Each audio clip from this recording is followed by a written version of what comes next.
எனக்கு ஏன் வேலை கிடைக்கல, எனக்கு ஏன் திருமணம் ஆகல, எனக்கு ஏன் குழந்தை இல்லை, எனக்கு ஏன் இவ்வளவு உபத்திரவம், எனக்கு ஏன் இப்படிப்பட்ட நல்ல மாமியார் வந்திருக்கிறாங்க, எனக்கு ஏன் இவ்வளவு அருமையான மருமகள் வந்திருக்கிறாங்க, என்ன ஆண்டவரே நான் அவ்வளவு நல்லவளா, எனக்கு போய் இவ்வளவு அழகான மருமகளை கொடுத்து விட்டீங்களே.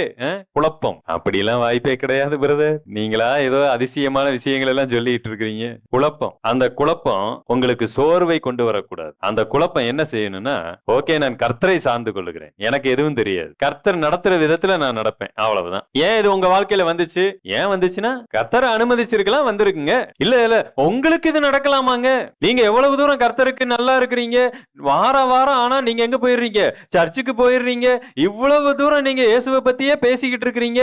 ஆனா இன்னும் பாருங்க உங்களுக்கு ஒரு குழந்தை இல்ல. இன்னும் பாருங்க நீங்க இன்னும் வாடகை வீட்டிலேயே இருக்கிறீங்க.